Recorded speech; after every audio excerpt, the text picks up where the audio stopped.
नमस्कार, म take Narayan Bhattarai. Power न्यूजमा स्वागत छ।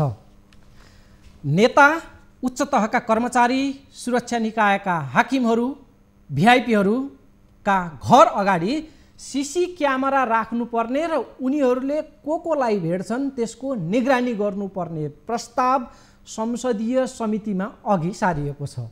कसले तस्करलाई भेट्छ, कसले गुण्डालाई भेट्छ, कसले व्यापारी भेट्छ, कसले माफिया भेट्छ, कसले कसलाई भेट्छ, सबै प्रष्ट हुने भन्दै भिआइपीहरूका गतिविधि, भेटघाट र सरसङ्गतको निगरानी र रेकर्ड राख्नुपर्ने विचित्रको माग संसदीय समितिमै उठेको छ। सिंहदरबारभित्र घुमुवा प्रहरीले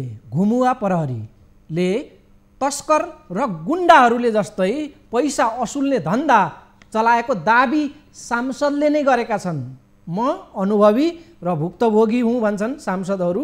र कसरी घुमुवा प्रहरीले असुली धन्दा चलाउँछन् त्यसको फेयरिस्ट पनि सांसदले नै सुनाएका छन्। त्यसमा पनि चर्चित सांसद, यसअगाडि मन्त्री पनि भएका। असुली धन्दामा घुमुवा प्रहरी परिचालन केन्द्रबाटै, नेतृत्व तहबाट हुने गरेको पनि दाबी छ। एकजना पूर्व आइजिपीको, प्रहरीका प्रमुखको त नामै काटेर असुली धन्दा चलाएको आरोप सोझिएको छ संसदीय समितिमा, सिंहदरबारभित्रै। त्यो मात्रै हो र देशका राजनीतिक दलहरू, पार्टीहरू अपराधी, तस्कर, माफिया र व्यापारीहरूले सञ्चालन गरेका छन् भनेर हक्की सांसदहरूले, नेताहरूले नै भनिरहेका छन्। त्यो बैठकमा, त्यो बहसमा पहिले नेताहरू जनताको घरमा गएर भेटघाट गर्थे, मिठो मसिनो खान्थे, कुराकानी गर्थे, भेटघाट गर्थे। तर अहिले नेताहरू तस्कर, माफिया, व्यापारी र गुण्डाहरूको सङ्गतमा लहसिएका भनेर पनि कुरा उठ्यो त्यो संसदीय समितिमै। बजारमा उस्तै व्यथिति छ। कालाबजारी र अखाद्य वस्तुको रिलेबलिङ गरेर म्याद गुज्रिसकेकोलाई पनि फेरि नयाँ म्याद टाँस गरेर सामानहरूको बिक्री वितरण भइरहेको छ। अखाद्य सामग्रीहरू, म्याद गुज्रेका सामग्रीहरूको पनि त्यसरी बजारमा अहिले त्यो प्रकारको धन्दा चलिरहेको छ। र यसमा राजनीतिक एवं प्रशासनिक, प्रहरी प्रशासनकै संरक्षण आड भरोसा रहेको पनि कुरा उठेको छ। आजको कुरा सुन्न लायक छ दर्शकवृन्द। संसदीय समितिमा देशको राजनीति, कर्मचारी प्रशासनदेखि सुरक्षा अङ्गका व्यथिति बारेमा कुराहरू उठेका छन्, सवालहरू उठेका छन्। त्यो बहस आज हामीले तपाईँहरूलाई प्रस्तुत गर्नेछौँ। त्यो आज नछुटाउनुहोला। कार्यक्रमको सुरुवात चाहिँ ट्विन प्रकरणबाट गरौँ। निकै दयनीय र एकदमै चर्चित यो ट्विन प्रकरणमा सरकारको लाचारी कसरी प्रस्तुत भइरहेको छ त्यसमा आज हामी मुख्यतः केन्द्रित रहनेछौँ। ट्विनबाट महाकाली नदी तर्ने क्रममा बेपत्ता भएका दार्चुलाका जयसिंह धामीको घटना प्रकरणमा देउबा सरकारको हुतिहारा चरित्र उदाङ्ग भएको छ। स्वयं सरकार नै पीडित धामी परिवारलाई न्याय दिन आनाकानी गरिरहेको छ। भारतीय पक्षलाई दोषी ठहर गर्न सरकार डराइरहेको छ, खुट्टा कमाइरहेको छ। पीडित परिवारको आशा अझै पनि कायमै छ, भारतको दबावमा न्याय नमरोस्। बालुवाटारमा सत्ता गठबन्धनकै नेताहरूले ट्विन प्रकरणमा कुरा उठाउँदा प्रधानमन्त्री शेरबहादुर देउबा चुइक्क बोल्दैनन्। सिंहदरबारमा संसदीय समितिका बैठकहरूमा गृहमन्त्री बालकृष्ण खाँडले बक्के फुटाउँदैनन्।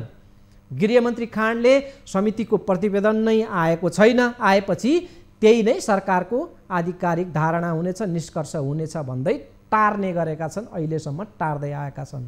1 महिना भइसक्यो यो घटना प्रकरण। साउन 15 को घटना, अहिले अब हामी भदौ 15 को सङ्घारमा छौँ। समितिको प्रतिवेदन भारतकै दबावमा सार्वजनिक नगरिएको आरोप प्रतिपक्षी सांसदहरूले सरकारमाथि लगाएका छन्। छानबिन समितिको म्याद थप्दै दिन लम्ब्याउने र समितिका सदस्यहरूलाई लामो बिदा स्वीकृत गर्ने, बिरामी परेको बहाना बनाउने लगायतको रवैया सरकारले अपनाएको छ र समितिको प्रतिवेदन बुझाउन कसरी हुन्छ त्यसलाई लम्ब्याउने, टार्ने रवैया सरकारको रहेको दाबी, त्यो प्रकारको आरोप सोझिएको छ। भारतीय पक्षको दोष ठहर गर्ने यथेष्ट आधार प्रमाणहरू हुँदाहुँदै पनि प्रधानमन्त्री र गृहमन्त्री भारततर्फ इसारा गर्न समेत दहकस मानिरहेका छन्। छानबिन समितिको प्रतिवेदन सार्वजनिक गर्न सरकार हच्किरहेको छ। प्रतिवेदन लुकाइएको छ, खुलाइएको छैन। प्रमुख प्रतिपक्षी दल नेकपा एमालेका सांसदहरूले ट्विन प्रकरणमा देउबा सरकार लुते साबित भएको भन्दै सरकारमाथि पोखेको आक्रोश एकछिनमा हामीले सुन्नेछौँ। संसदीय समितिमा सांसदहरूले जवाफ मागेपछि गृहमन्त्री बालकृष्ण खाँडको सुकेको स्वर पनि हामीले यहाँहरूलाई सुनाउनेछौँ।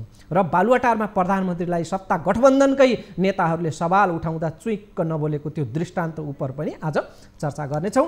तर त्योभन्दा पहिले यति बेला दार्चुलाबाट स्वयं जयसिंह धामीका भाइ नरेन्द्र सिंह धामी अहिले हाम्रो सम्पर्कमा हुनुहुन्छ प्रत्यक्ष। हामीले थाहा पाए अनुसार भारतीय पक्षले तुइन विच्छेद गराउँदाको त्यो दृश्य देख्ने नेपाली साक्षीहरूलाई सत्य लुकाउन र बयान फेर्न धम्की दिएको छ। धम्की दिनेमा भारतीय सुरक्षाकर्मीहरू नै छन्। धम्कीपछि ती साक्षी असुरक्षित महसुस गर्दैछन्। जिल्ला प्रहरीले समेत भारतीय पक्षबाट साक्षीलाई आएको धम्कीको जानकारी पाएको छ र त्यसलाई संज्ञानमा लिएको बताएको छ। तोकिएको म्याद पटक पटक गुज्रिँदा पनि किन सार्वजनिक गरिएको छैन सरकारी प्रतिवेदन? सरकारले पीडित परिवारलाई के भनिरहेको छ, के जवाब दिइरहेको छ? परिवारमा अहिले के बितिरहेको छ? 1 महिना भइसक्यो र तुइन काटिएपछिको त्यहाँको आवागमनदेखि त्यहाँको ढुवानी र समग्र जनजीवनमा परेको प्रभावका बारेमा हामी कुरा गर्नेछौँ। जयसिंह धामीका भाइ नरेन्द्र धामीलाई हामीले सम्पर्कमा जोडेका छौँ। स्वागत छ यहाँलाई। हजुर, धन्यवाद। सरकारले प्रतिवेदन सार्वजनिक गरेको छैन, 1 महिना बितिसक्यो, झन्झन ढिला गर्दै लगेको छ, यसलाई तन्काइरहेको छ। तपाईँहरूलाई सरकारले के भनेको छ? अहिले राहत, सहानुभूति, न्यायको कुरामा चाहिँ के प्रगति भइरहेको छ त्यो बताइदिनुहोस् न। गृह मन्त्रालयबाट छानबिन टोली बनाएर यता हाम्रो गाउँमा पठाइयो नि त। त्यसपछि उहाँहरू आइसकेपछि हामी प्रतिवेदन बनाएर लिन्छौँ। प्रत्यक्षदर्शीले जे भन्छ त्यही अनुसारको प्रतिवेदन बनाएर पठाउँछौँ। हामीले सबै कुरा हाम्रो हातमा छैन भन्दै हुनुहुन्थ्यो। हामीले चाहिँ नि सत्य तथ्य छानबिन बनाएर पुर्याइदिने हो। तपाईँलाई राहत त पक्कै पनि मिल्छ होला, तर हामी चाहिँ नि हामीले यति दिन्छौँ उति दिन्छौँ हामीले भन्न सकिँदैन। सरकारको जिम्मेवार कुरा हो, यो सरकारले नै गर्ने हो भन्दै हुनुहुन्थ्यो। एकजना मानव अधिकारको दाइहरू पनि आउनुभएको थियो त्यो छानबिन टोली सँगसँगै 1-2 दिन अगाडि पछाडि होइन। अनि उहाँहरूले चाहिँ नि प्रतिवेदन बनाउनु भएको रहेछ, प्रतिवेदन पठाइदिनु भएको थियो उहाँले। अनि विप्लवले पनि प्रतिवेदन बनाएको रहेछ, उहाँले पनि पठाइदिनु भएको थियो प्रतिवेदन। त्यो प्रतिवेदनमा दोषी को रहेछ? त्यो प्रतिवेदनमा इन्डियाले चाहिँ नि घाट खुलाएर काटेर यानि कि फुकालेर चाहिँ नि भन्ने लेखेको थियो। हजुर, वास्तविक घटना हुन पनि त्यही हो होइन। सरकारकोमा पनि त्यही आउँछ प्रतिवेदनमा जस्तो लागेको छ तपाईँलाई? विश्वास भन्दा पनि अब मैले अलिकति विज्ञ मान्छेहरूसँग सरसल्लाह गरेँ, परामर्श छलफल गरेँ होइन। हजुर, यो नेपाल चल्ने भनेको इन्डियाबाट नै हो, नेपालको इन्डियाको इसारामा चल्ने हो नेपाल सरकार भन्दै हुनुहुन्थ्यो उहाँहरूले होइन। हजुर, चाहिँ नि किन ढिला भइरहेछ भन्दाखेरि त्यही हिसाबले होला, माथि चाहिँ नि इन्डिया सरकारले नेपाल सरकारसँग कुराकानी भइराखेको होला, त्यहाँ यस्तो प्रतिवेदनमा नलेख्नु है भन्ने कुरो पनि चलिरहेको होला, त्यही भएर ढिलो भइरहेको छ भन्ने माथिबाट चाहिँ विज्ञ मान्छेहरूसँग 2-4 जनासँग मैले छलफल गरेको थिएँ। हजुर, त्यही भएर अब प्रतिवेदनको चाहिँ कुनै अलिकति उ नभएको जस्तो पनि लाग्छ मलाई होइन। त्यही आउँदैन होला भन्ने पनि लाग्छ मलाई। अनि तपाईँहरूलाई अलिकति पैसाको प्रलोभन दिएर भारतलाई दोषी नदेखाउने, त्यसबापत तपाईँहरूले अलि धेरै राहत, त्यो सहुलियत पाउने भन्ने खालको तपाईँहरूलाई कुरा अगाडि बढाएको थियो, त्यसरी प्रलोभन दिएको थियो? हजुर, हामीसँग त त्यस्तो यो छानबिन टोलीले पनि हामीसँग पछिल्लो समय कन्ट्याक्ट गरेको छैन। अनि जिल्लाबाट पनि कन्ट्याक्ट गरेको छैन। त्यो जुन घटना घटिसकेपछि केही दिनपछि उहाँहरू आउनुभयो होइन। हजुर, छानबिनको लागि उहाँहरू आउनुभयो, त्यति बेला मात्र उहाँहरूसँग कुराकानी भयो, छलफल भयो होइन। उहाँहरूले हामीसँग सोधपुछ गरेर चाहिँ नि गएका छन्। त्यसपछि चाहिँ नि मिडियावाला साथीहरू बाहेक अरूको कसैको कन्ट्याक्ट आएको छैन हामीसँग होइन। भारतीय पक्षले चाहिँ बरु पैसा दिएर भए पनि आफू चाहिँ दोषमा नपर्ने भूमिका, त्यस्तो दबाब दिएको छ भन्ने कुराहरू समाचारमा आइरहेको थियो कि? हजुर, के अरे यो प्रत्यक्षदर्शीलाई पनि धेरैचोटि फोन आएको रहेछ होइन। कल्याण सिंह हामीलाई पनि फोन आएको रहेछ, तिमी चाहिँ इन्डियामा आएपछि तिमीलाई ठिक हुने छैन, खतरा हुनेछ, भन्ने धम्कीहरू आएको रहेछ होइन। उहाँसँग मेरो कन्ट्याक्ट हुँदाखेरि यस्तो फोन आइरहेछ, मलाई यस्तो यस्तो धम्की आइरहेछ, मैले त अब जीवनभर इन्डिया जान नपाउने भएँ, अब बोर्डरको कुरा हो, नगइ नहुने पनि छ बाध्यता भन्ने कुरो उहाँले पनि गर्दै हुनुहुन्थ्यो। एकदमै उहाँ दबाबमा हुनुहुन्थ्यो होइन। अब हामीले चाहिँ इन्डिया त्यसरी पनि जानैपर्छ होइन। अब यो घटना घट्यो, अब हामी चाहिँ नेपालमै हाम्रो लागि सबै कुरा पूर्ति हुन्छ भन्ने त हामीलाई पनि होइन नि त। किनभने अब बोर्डरको कुरा हो, यहाँबाट हामी खलङ्गा जान पर्यो भने, सामानको लागि जानु पर्यो भने लगभग 1 दिनभन्दा अलि बढी लाग्छ। त्यहाँबाट माथि आउन लगभग 2 दिनै लाग्छ, उकालो आउनुपर्छ होइन अलिअलि। अब सरसामान सबै खलङ्गाबाट लिएर आउँदाखेरि अलिक टाढा पनि हुने, अब इन्डियाबाट गयो भने सस्तो पनि हुने, छिटो पनि पुग्ने त्यो पनि छ होइन। यसको लागि तपाईँहरूले पनि कुरा उठाइदिनु पर्यो, पहल गरिदिनु पर्यो पत्र पत्रिकाबाट, न्युजहरूबाट भन्ने हाम्रो तपाईँहरूलाई एउटा आग्रह हो होइन। अनि जो त्यहाँ प्रत्यक्षदर्शीहरूलाई कसले फोन गरेर त्यस्तो अलिकति दबाब दिएको, धम्की दिएको? खास इन्डियाको एसएसपीहरूले फोन गरेर त्यस्तो भनेछ होइन। एकजनालाई त उहाँले अलिअलि चिन्नु पनि हुने रहेछ, उतैतिर इन्डियातिरको यस्तो यस्तो ठाउँको गाउँको हो भन्दै हुन्थ्यो उहाँले। अरू चिन्नु भएन उहाँले। अनि यो समितिले, सरकारको समितिले प्रतिवेदन दिन यति धेरै समय लगायो, किन यत्रो अलमल गर्नुपर्ने विषय थियो र? यो त सफासफी भारतीय पक्षले काटेको भनेर उ गर्ने त सबुत प्रमाण त्यस्तो कमजोर छ र पर्याप्त छैन र? सबुतहरू त पर्याप्त छ। ती 3 जनालाई हाम्रो यता प्रत्यक्षदर्शी 3 जनालाई खलङ्गा सदरमुकाममा लगेर 2-2.5 दिनसम्म सोधपुछ गरेको हो होइन। त्यसपछि यहाँ चाहिँ नै छानबिन समितिको मान्छे यहाँ आएर पनि गरेको हो, विप्लवको मान्छे आएर पनि गरेको हो, मानव अधिकारको मान्छे पनि आएको हो, पत्रकारहरू चाहिँ नै इन्डियाबाट मात्र आए, नेपालबाट टाढा भएर बर्सातको बाटो अप्ठ्यारो भएर तिनीहरू आएनन् होइन। तिनीहरूले त स्पष्टै गरिदिनु पर्ने हो, पहिल्यै हुनुपर्ने हो, यो किन भइरहेको छैन भन्ने हिसाबमा मलाई पनि त्यही विषयमा शङ्का लागिराखेको छ।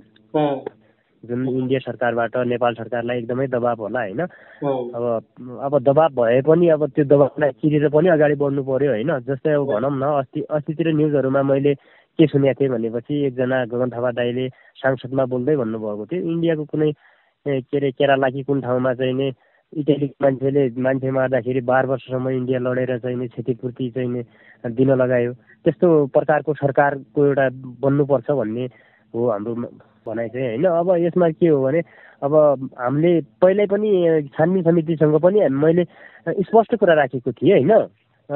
यो चाहिँ नि कस्तो कुरा राखेको थिएँ भने मैले, अब 2 जना बालबालिकाहरू छन् होइन। अब 2 जना बाबुहरू छन्, अब रातको नाममा पैसा दिँदैछन् यिनीहरूले। अब त्यो पैसा 10 लाख रुपियाँ दिएको छन्, अब सबै गरेर चान्चुन गरेर 10-15 लाख 12-13 लाखसम्म हुन्छ होइन। अब त्यो पैसा त 12-13 वर्षमा त सकिहाल्छ नि होइन। अब कतिसम्म हुन्छ र? अब बेरोजगार मान्छे होइन, तेल सुर्ती साबुन भन्ने इत्यादि किन्नै पर्ने, अब कपडा बनाउनै पर्ने, अब कमाइ गर्ने मान्छे पनि छैन होइन। त्यस हिसाबले चाहिँ नि मेरो चाहिँ नि सबैसँग आग्रह यही थियो, छानबिन टोलीलाई मात्र होइन, न्युजवालाहरूलाई, पत्र पत्रिकाहरूलाई, सबै टेलिफोन संवाद हुँदाखेरि पनि मैले त्यही कुरा राखेको छु सबै ठाउँमा। चाहिँ नि यो भन्दा पनि शिक्षा र स्वास्थ्यमा हुनु पर्यो, बालिकाको भविष्य हेरिदिनु पर्यो। अब रातको नाममा त्यो पैसाले मात्र हुँदैन, बरु पैसाको ठाउँमा उनीहरूको ग्यारेन्टी गरिदिनु पर्यो भन्ने हाम्रो आग्रह हो। यही आग्रह हजुरलाई पनि गरेँ। हजुरको चाहिँ नि टेलिभिजनबाट चाहिँ नि यस्ता कुराहरूमा बढी ध्यान होस्, फोकस होस्। तपाईँहरूलाई सरकारले के भनेको छ? केही तपाईँहरूलाई राहत प्राप्त भयो भएन? के छ अहिले अवस्था पछिल्लो अवस्थामा? यो जुन 10 लाख रुपियाँ दिने राहतको नाममा 10 लाख रुपियाँ दिने कुराकानी चलिरहेको थियो, त्यसको लागि चाहिँ नि तुरन्त दिने भन्ने सुनिएको छ। हाम्रो स्थानीय पालिकाको चाहिँ नि अध्यक्षजीबाट फोन भएर उहाँको खाता नम्बर दिनुहोस् भन्दै थिए। खाता नखोलेको हुनाले खाता खोल्न लगाउनुहोस् तपाईँको चाहिँ नि भाउजूलाई, अनि खाता नम्बर मलाई टिपाउनुहोस् छिटो भन्दै हुन्थ्यो। अनि आज सार्वजनिक बिदा रहेछ, त्यही भएर आज खाता खोल्नु जानु भएन होइन। अब खाता खोल्ने बित्तिकै तुरन्त पैसा दिने नेपाल सरकारले भन्दै हुनुहुन्थ्यो। त्यसपछि रातको नाममा काठमाडौँमा चाहिँ नि विदेशबाट आएको पैसाहरू आएको रहेछ। त्यो पैसा म ल्याएरै आउँछु, छिट्टै आउँछु भन्ने कुरा छ रातको नाममा। अनि अहिले त्यो तुइन काटिसकेपछि आउने जाने त्यहाँको खाद्यान्नको ढुवानीदेखि लिएर जीवनयापनमा कस्तो समस्या परेको छ, के छ स्थिति? समस्या त निकै समस्या परेको छ यहाँ होइन। अब यसको लागि हाम्रो पालिका अध्यक्षजी काठमाडौँमै हुनुहुन्थ्यो, आजभोलि दार्चुला पुग्नुभएको छ। उहाँले चाहिँ नि त्यहाँभित्रै संसदमा गृह मन्त्रालयमा गएर चाहिँ नि गृह मन्त्रीसँग भेटेर हेलिकप्टरबाट यहाँ ढुवानी गरिदिने भन्ने कुरोहरू चलिरहेको थियो। अब अझ हिजो अस्तितिर मेरो अध्यक्षजीसँग पनि फोन भएको थियो। अनि उहाँले भन्दै हुनुहुन्थ्यो कि हामी जसरी भए पनि रासन त्यहाँ ढुवानी गर्छौँ, हेलिकप्टर मार्फत त्यहाँ रासन हामी दिन्छौँ भन्ने कुरा गर्दै हुनुहुन्थ्यो। अहिले त यहाँ जुन घटना घटेको छ यो ठाउँमा मात्र नभएर वार्ड नम्बर 2 हो होइन, यो वार्ड नम्बर 2 मात्र नभएर 3-4सम्म पनि एकदमै समस्या परेको छ होइन। जुन इन्डियाबाट ल्याएर खानुपर्ने हामीले त रासन अब त्यहाँबाट छैन। अब नेपालबाट चाहिँ नि बाटो एकदमै जोखिम अवस्थामा छ होइन। ठाउँ ठाउँमा पहिरो गएको, नयाँ तिनकर सडकको रोड कटान त्यत्तिकै ठप भएको कारणले गर्दा त्यो पहिला हिँडिरहेको थियो नि हामी घोरेटो बाटोबाट, त्यो घोरेटो बाटो पनि भत्किएको बिग्रिएको, त्यहाँ चाहिँ नि ब्लास्टिङ गरेर ढुङ्गाहरू बिचमा रहेको त्यस्तो अवस्था निकै समस्या छ। अब हामी त्यो रासन चाहिँ आउँछ भने रासनको पर्खाइमा छ। 1 महिना अवधि पुगिसकेको छ यो घटनाको र भारतीय दबावका कारणले सरकारी जुन समिति छ छानबिन समिति त्यसको प्रतिवेदन म्याद लम्ब्याउने, प्रतिवेदनको मिति टार्दै पछि धकेल्ने काम भइरहेको छ र परिवारले भारतीय दबावका कारणले हामी कतै न्याय नपाउने, सत्य तथ्य लुक्ने स्थिति हुन्छ कि भनेर त्यो चिन्ता व्यक्त गरिरहेका छन्। हामीले भाइसँग कुराकानी गऱ्यौँ। अब हामी विश्राममा रोकिन्छौँ। यही प्रसङ्गका र अघि मैले पृष्ठभूमिमा सुरुवातमै भनेको राजनीतिमा देखिएको विकृतिका बारेमा सांसदहरूले उठाएका सवाल बहस निकै आजको सुन्न लायक छ, त्यो प्रस्तुत गर्नेछौँ। अहिलेलाई लिगौँ छोटो विश्राम। लाइफबोय हात धुने समयका साथमा लाइफबोय। ब्रेकपछि स्वागत छ। भारतको संलग्नता पुष्टि गर्ने पर्याप्त प्रमाण र साक्षीहरू हुँदा पनि देउबा सरकारले भारततर्फ दोष सोझ्याउन हिम्मत जुटाएको छैन जयसिंह धामी तुइन प्रकरणमा। जयसिंह धामीकै परिवारलाई गहिरो शङ्का बढ्दै गएको छ कि आफ्नै सरकार आफूसँग साथ नहुने पो हो कि सत्य तथ्य लुक्ने पो हो कि। हामीले सुन्यौँ जयसिंह धामीका भाइ नरेन्द्रको कुरा। जयसिंह धामी प्रकरणमा सरकारमाथि स्वयं सत्ता गठबन्धनका नेताहरूले समेत असन्तुष्टि जनाएका छन्। धामी बेपत्ता प्रकरणमा सरकारले गरेको अनुसन्धानको निचोड के हो प्रष्ट ढङ्गले सार्वजनिक गर्न र सरकारी धारणा खुलाउन प्रधानमन्त्री शेरबहादुर देउवालाई सत्ता गठबन्धनकै नेताहरूले बालुवाटारमै ध्यान आकर्षण गराएका छन्। गठबन्धन बैठकको क्रममा सोमबार प्रधानमन्त्रीको सरकारी निवास बालुवाटारमा बसेको सत्ता गठबन्धनको बैठकमा नेताहरूले धामी बेपत्ता प्रकरण छानबिनका लागि गठित समितिको प्रतिवेदन सार्वजनिक गर्न भएको ढिलाइप्रति आपत्ति जनाएका छन्। सरकारको यो निरीह चरित्रले आगामी दिनमा पनि यस्ता घटना दोहोरिन सक्ने चिन्ता पनि व्यक्त गरिएको छ। सत्ता गठबन्धनका नेताहरूले धामी प्रकरणबारे प्रश्न उठाउँदा प्रधानमन्त्री शेरबहादुर देउवा भने बैठकमा चुइक्क बोलेनन्। यो हत्या प्रकरणलाई सरकारले लुकाउन खोजेको भन्दै यो प्रकारको लाचार रवैयाका कारण देशको शिर झुकेको सांसदहरूको भनाइ छ। तुइन काट्नेहरूको तस्बिर समेत सार्वजनिक भइसक्दा पनि सरकारले छानबिनका नाममा आलटाल गरिरहेको छ र म्याद खपत गर्ने काम मात्रै गरेको छ। संसदीय समितिमा सांसदहरूले सरकारका प्रति उठाएको सवाल आक्रोश यो सुनौ। जसले तुइन काटे उसको फोटो खिचेर सामाजिक सञ्जालमा एसएसपी को फोटो राखिसके। सरकार चाहिँ दिल्लीबाट खोज्दैछ कहिले आउँछ, हस्पिटलदेखि कहिले आउँछ। बिरामीको आफै होइन आफन्त हो। त्यसले गर्दा मलाई के लागेको छ भने यो रिपोर्ट ढिलो गर्नमा गृह मन्त्रालय आफै साइडबाट त भूमिका खेलिरहेको छ कि छैन। तुइन तर्ने क्रममा महाकाली नदीमा बगेर बेपत्ता भएको भनेर सरकारले भनेको छ। के हो त्यही निष्कर्ष हो त? हामीले बनेको छानबिन समितिले किन काम गरेन भन्दा कर्मचारी बिदामा बस्नुभएको कारणले। के यो तर्कले हामी जनतालाई चित्त बुझाउन सक्छौँ त? छानबिन समितिका सदस्यलाई अन्यत्र जान सरकारले बिदा दिन मिल्छ यस्तो संवेदनशील विषयमा? यो त एकदमै बेठिक हो। समिति छिटो छिटो बनायौँ, काम सुरु गर्दै थियो, एउटा दिल्ली भागे, अर्को कहाँ हस्पिटलमा भागे। उनीहरू कति समय लाग्छ फर्किन त्यो पनि थाहा छैन। मैले सुनेसम्म 3 पटक म्याद थपिसक्नुभयो, फेरि कति म्याद थपिनु पर्ने हो रिपोर्ट आउनको निम्ति।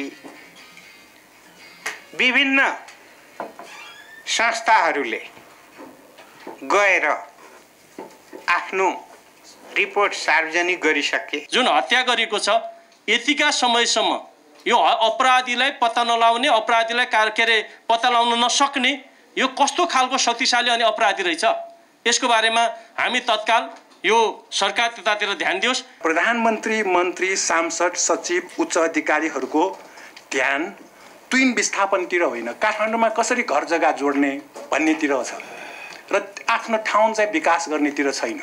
त्यहाँ पुल पुलेसा र झोलुङ्गे पुल बनाउनेतिर योजना लगेको भए यहाँ घर नबनाइकन, त्यसकारण यो गलत भइरहेको छ गृहमन्त्रीज्यू। यदि व्यक्तिले काम गर्न नसक्ने स्थिति हो भने व्यक्ति परिवर्तन गरेर भए पनि त रिपोर्ट आउनु पर्यो नि। दार्चुलामा जुन घटेको छ हामी समितिको यो उसमा किन बगी भन्ने शब्द राख्दैछौँ? किन हामीलाई त्यो अनि 8 किन गरिरहेका छैनौँ? जो बगेकै होइन, बगाएको, खसेको होइन, खसाएको, हत्या गरिएको। त्यसैले हाम्रो यसमा कार्यसूचीमा राख्दाखेरि पनि हामी यही शब्दमा ध्यान दिउँ भन्ने पहिला मेरो विनम्र अनुरोध छ। त्यसै गरी त्यो हत्या गरिएको अपराध हो, अनि त्यही कुरा यदि नेपालको तर्फबाट भारतको कुनै नागरिक हुनुहुन्न भएको भए के हुन्थ्यो? यही अवस्था हुन्थ्यो। म एकचोटि सोध्न चाहन्छु, हाम्रो भारतमा रहेको नेपाली राजदूतावासले यो विषयमा फर्मल कुनै विषय हामीलाई जानकारी छैन भनेर भनिरहेको विषय छ भनेपछि हामी कूटनीतिक पहल कदमीमा कति कमजोर रहेछौँ त? यो विषय त दुई देश बीचको सम्बन्धित विषय भएको हुनाले वार्ता गर्नुपर्ने होला, यो विषय दोषीलाई कारबाही गराउनु पर्ने होला, यो विषय पीडितलाई न्याय दिनुपर्ने होला, पीडितलाई क्षतिपूर्ति दिनुपर्ने होला। यो पाटोमा सरकार किन मौन छ? गृहमन्त्रीज्यूले जे अहिले राख्नु हो त्यसबाट सन्तुष्ट हुने 1% पनि मैले ठाउँ देखिनँ। कहाँ केमा समस्या परेको छ होइन? अहिले हाम्रो यो छलफलमा मैले के अपेक्षा गरेको थिएँ भने यहाँनिर हो समस्या भनेर सायद मन्त्रीज्यूबाट, आइजिपी ज्यूहरूबाट पनि त्यो पनि आउँछ कि यो समस्याको कारणले भएको छैन भन्ने आउँछ कि जस्तो लाग्थ्यो, तर त्यस्तो भएन। र बाहिर साँच्चै भन्ने हो भने नेपालको शिर झुकाउने काममा हामी कुनै न कुनै रूपमा त तपाईँ हामी सबै नै अब संलग्न भए जस्तो हुने भयो। नेपाली भूमिमै बाटो दिउँला भनेको थियो, आज बहुदल आएको 30 वर्ष भयो, कतिवटा सरकार हो, नेपाली कांग्रेसको कतिपटक नेतृत्वमा सरकार बन्यो, किन यो काम हुँदैन? र अरू सरकारको नेतृत्वमा जाने पार्टीहरूले के गरे? खोइ आज नेपाली जनता आफ्नो भूमिमा विदेशी भूमि प्रयोग गरेर जानुपर्छ। यो कहिले अन्त्य हुने हो? र छानबिन समिति र आयोग त 46 सालको जनआन्दोलन दबाउनेलाई कारबाही गर्ने भनेर पनि आयोग बन्यो, प्रतिगमन विरोधी आन्दोलनलाई दबाउनेहरूलाई कारबाही गर्ने भनेर पनि आयोग बन्यो। खोइ कसैलाई केही भएन। अब यो छानबिन समितिको प्रतिवेदनबाट के हुन्छ भनेर नेपाली जनता आश्वस्त हुने। यो ढिलाइप्रति मेरो आपत्ति छ। जयसिंह धामी प्रकरण यो हत्या प्रकरण हो र यसको त्यही ढङ्गले नै छानबिन हुनुपर्छ भन्ने लाग्छ। र यो जुन ढिला भइरहेको छ यसले राम्रो भइरहेको छैन मन्त्रीज्यू। हाम्रो छानबिन समितिलाई के हो पर्या समस्या, त्यो समस्याको गाँठो तत्काल फुकाएर यसलाई छिटोभन्दा छिटो प्रतिवेदन सार्वजनिक गरियोस्। जुन एउटा हत्या प्रकरणको रूपमा देखा परेको छ यसलाई दोषी उप कारबाही गर्नको निम्ति हामीले अन्तर्राष्ट्रिय पहल कदमी लिन पर्ने हो भने पनि लियोस्। यो त सिंहदरबारको भयो। यता बालुवाटारमा चलेको सत्तारूढ दलहरूको छलफलमा तुइन प्रकरणबारे प्रधानमन्त्री शेरबहादुर देउवाको जवाफ मागियो, तर प्रधानमन्त्री देउवाले ठोस जवाफ दिएनन्। माधव नेपाल नेतृत्वको नेकपा एकीकृत समाजवादीका नेता बेदुराम भुषालले प्रधानमन्त्रीको जवाफ छानबिन प्रतिवेदन बनेपछि सबै कुरा आउँछ भन्ने मात्रै रहेको सुनाए। जसपाका नेता डाक्टर बाबुराम भट्टराई, माओवादी केन्द्रका नेता नारायण काजी श्रेष्ठ लगायतले छानबिन समितिको प्रतिवेदन आउन किन ढिलाइ भइरहेको छ प्रधानमन्त्रीज्यू भनेर देउवालाई सोधेका थिए। देउवा प्रष्ट रूपमा खुल्न चाहेनन्। अब छिट्टै प्रतिवेदन सार्वजनिक हुन्छ भन्ने बाहेक देउवाको जवाफ आएन। दर्शकवृन्द, गत साउन 15 गते महाकालीमा तुइन तर्ने क्रममा भारतीय सीमा सुरक्षा बल एसएसबीका जवानले तुइनको तार खुस्काउँदा जयसिंह धामी महाकालीमा खसेर बेपत्ता भएका थिए। त्यसको केही दिनमै सरकारले सहसचिव जनार्दन गौतमको नेतृत्वमा छानबिन समिति गठन गरेपछि अब केही निष्कर्ष आउला भनेर कुरियो, तर 1 महिना बित्यो, अहिलेसम्म प्रतिवेदन तयार गर्न र त्यो सार्वजनिक हुन सकेको अवस्था छैन। समितिका संयोजक मिडियामा खुल्न चाहेका छैनन्। आजै पनि हामीले के छ अपडेट बुझौँ भनेर संयोजकलाई फोन लगायौँ, तर उहाँ सम्पर्कमा आउन चाहनुहुन्न। पछि त फोनै अफ। सरकारले पीडित परिवारलाई 10 लाख रुपियाँ दिने भनेर घोषणा गरेको छ, तर त्यो रकम पीडितको हातमा परिसकेको छैन। अघि हामीले जयसिंह धामीका भाइको कुरा पनि सुन्यौँ। 15 साउनको घटना आज 15 भदौ हुँदासम्म सरकारले आधिकारिक तथ्य बोल्न चाहेको छैन। प्रत्यक्षदर्शी जयसिंह धामीभन्दा अगाडि तुइनबाट पार गरिएका 70 वर्षीय गौरसिंह धामी र ऊ सँगसँगै गरेको कल्याण सिंह धामीले के भन्दैछन् भनेदेखि चाहिँ प्रत्यक्ष तरिकाले अब जमिनमा पुग्न 2 मिटर मात्रै बाँकी थियो। एसएसबीले चाहिँ तार फुस्काइदिने कारणले मर्यो भनेर भनेको छ कि एउटा नेपाली युवाको मृत्यु हुँदाखेरि त्यो छानबिन गर्नको निमित्त भारतले किन असहयोग गर्यो? अब भनौँ उसले त एसएसबीले गरेकै होइन भनेर भन्छन्, जबकि नेपालीहरू एसएसबीले फुत्काएर अनि पाङ्गा भन्ने उनीहरूको ठाउँमा ब्यारेक थियो अरे, लगभग 4 किलोमिटर उता, त्यहाँ उनीहरू भागेका छन् भनेर भनेको छ। साउन 15 गते घटना भयो, साउन 17 गते छानबिन समिति बनायो। यो समितिलाई 10 दिनभित्र प्रतिवेदन बुझाउन भनिएको थियो, तर 10 होइन पुरापुर 30 दिन अर्थात् 1 महिना बित्न लाग्दा पनि प्रतिवेदन अहिलेसम्म आएको छैन। समिति बनाउन जस्तो जाँगर चाहिँ छानबिन गर्न र त्यसको प्रतिवेदन बुझाउन सरकारले देखाएन। छानबिन समितिको प्रतिवेदनपछि सरकारले आवश्यक निर्णय लिने भन्दै गृहमन्त्री खाँडले यो प्रकारको जवाफ रेडिमेड जवाफ दिँदै उम्किने गरेका छन्। तर समितिका 2 सदस्य बिदामा रहेकाले प्रतिवेदन लेखनमा ढिलाइ भएको बताइएको छ। स्थलगत निरीक्षण नसकिएको भन्दै साउन 25 मा पहिलो पटक 7 दिनको म्याद थप गरिएको थियो। त्यसपछि भदौ 1 मा दोस्रो पटक फेरि 7 दिनको म्याद थप गरियो। अहिले भदौ 8 मा पनि प्रतिवेदन लेख्न भन्दै तेस्रो पटक म्याद थप गरिएको छ। भारतीय पक्षबाट नेपालबाट ड्रोन उडाएर सोधीखोजी गर्नलाई अनुसन्धान गर्न किन बाधा पर्यो, किन दिएन? यसैमा कालो करतुत छ। एसएसबीले खुस्काएकै हुनाले गर्दाखेरि भारतले चाहिँ नमानेको हो।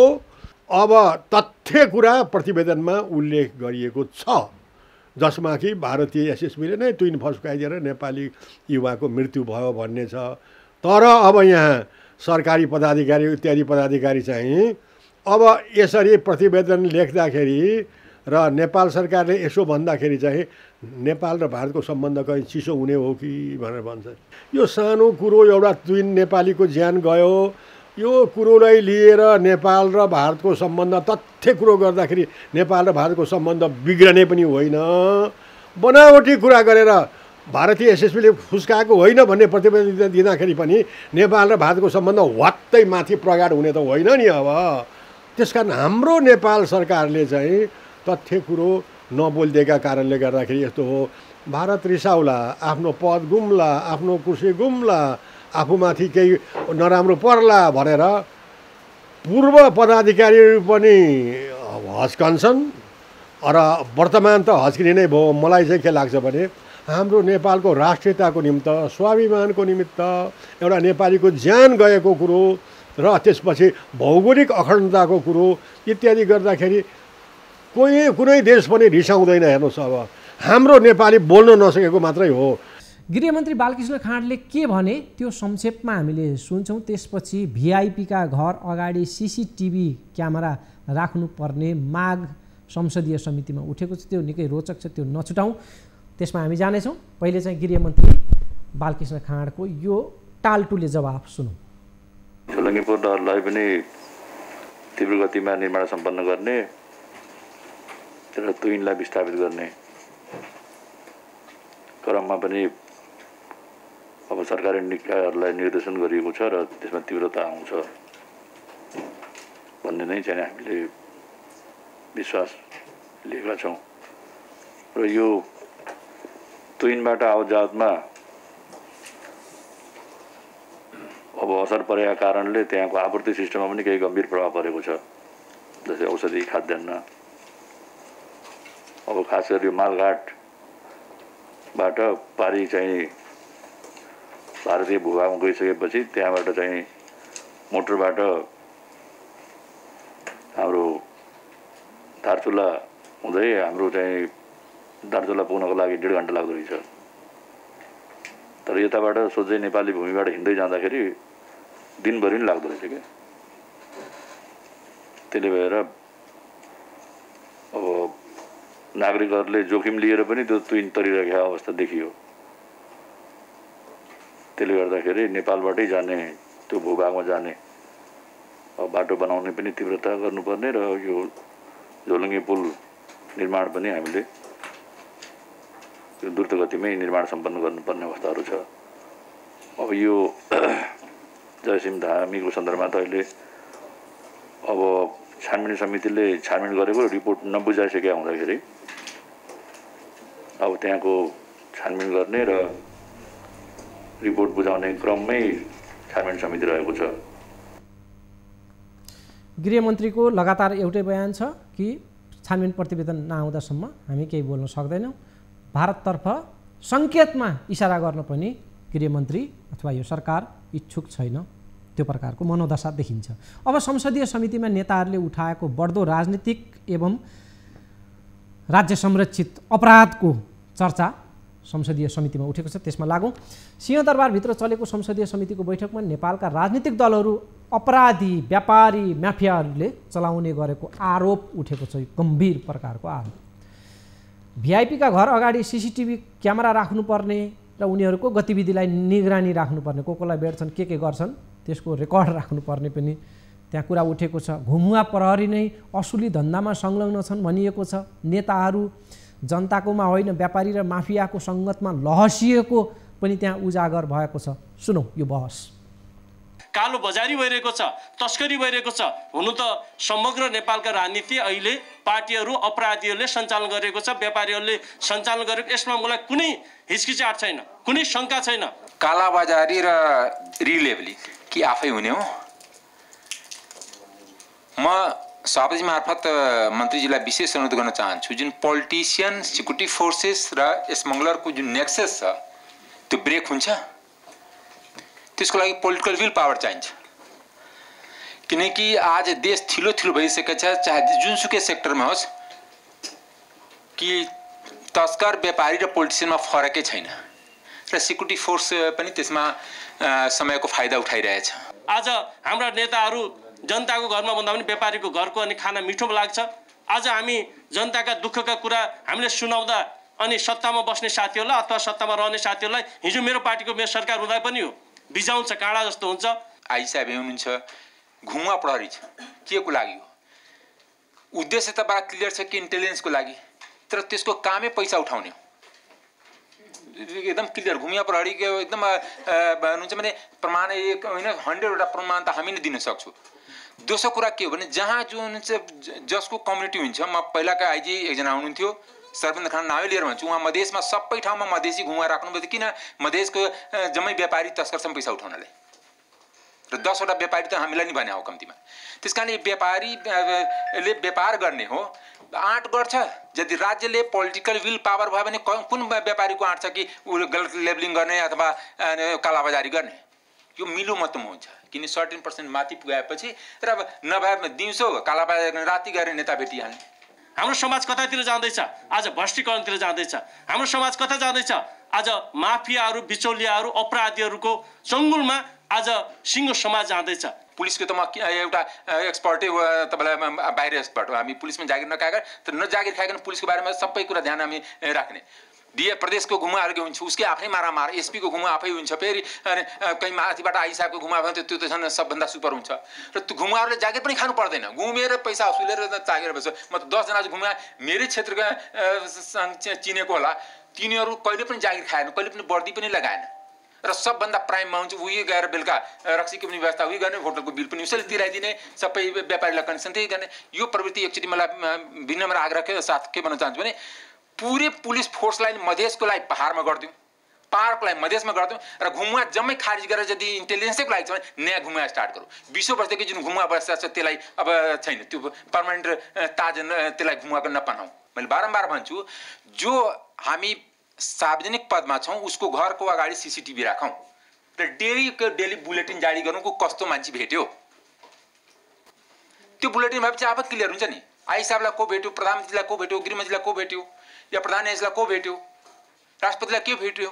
त्यो सार्वजनिक भइकन यो यसमा गफ गरेर धेरै समय बर्बाद नगरौँ। मान्य सभापतिजीलाई मेरो अनुरोध छ, खरपत्ती कसरी भयो, कुन मेथडबाट भयो, सारा राज्यलाई ट्याक्स बनायो कि बनाएन, त्यो नेताको पैसा हो कि व्यापारीको पैसा हो कि कुन बाटोबाट भयो। त्यो मैले चिनेको मान्छे जोसँग 5 करोड रुपियाँ थिएन त्यो आजको दिनमा अरबपतिभन्दा कम छैन, 20 जना व्यापारी। त्यसको छानबिन नभइकन सानोतिनो कुरा टुक्रामा कुरा गरेर त हामी कहीँ पनि पुग्दिनँ नि। नेताको सम्पत्ति छानबिन हुनुपर्छ। म अख्तियार पनि बारम्बार छु, 63 पछि त कुनै नेता भ्रष्टाचार गरेकै छैन।